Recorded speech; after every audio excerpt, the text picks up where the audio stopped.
Mengawali tahun 2020, pejabat kesehatan Cina mengumumkan penyebabnya, sebuah virus corona jenis baru. Saudara Presiden Joko Widodo dan Menteri Kesehatan Terawan Agus Putranto mengumumkan langsung kasus corona pertama di Indonesia. Penyebaran corona dapat dicegah dengan kedisiplinan yang kuat dari kita sendiri. Disiplin menjaga jarak, disiplin hindari kerumunan. Cuci tangan pakai sabun atau hand sanitizer, upayakan itu hand sanitizer ini jadi kelengkapan perorangan tiap-tiap orang gitu. Gunakan masker karena etika ini menjadi penting sekali untuk menjaga potensi penularan. Sementara itu di negeri adidaya Amerika Serikat, percobaan vaksin terhadap manusia perdana dilakukan pada 16 Maret lalu. Adalah Jennifer Holler, sukarelawan yang disuntikan cairan yang berpotensi sebagai vaksin COVID-19.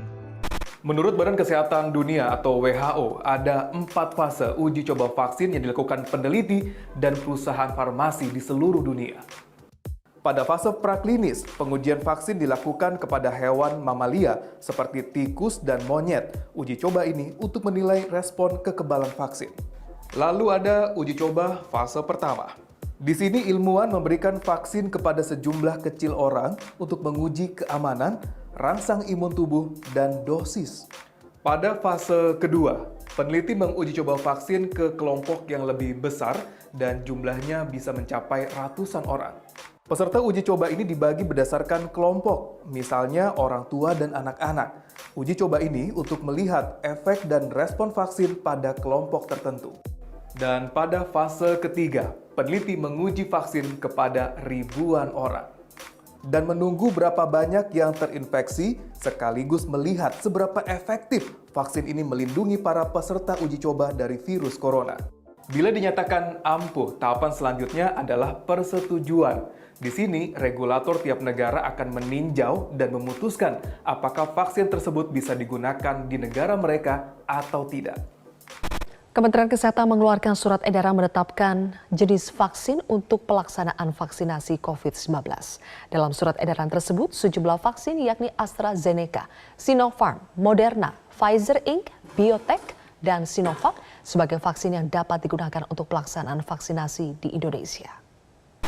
Ya, saat ini kita menyaksikan langsung gambar live dari Istana. Sudah terlihat Presiden Joko Widodo yang tadi sempat sebelumnya ini menunjukkan identitas terlebih dahulu.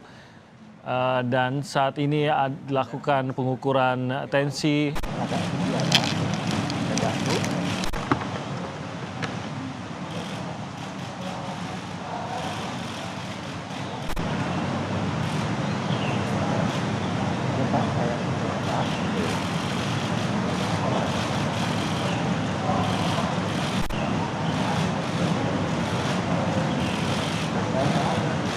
Bagaimana Pak? Tidak terasa sama sekali. Tutup dulu Pak ya.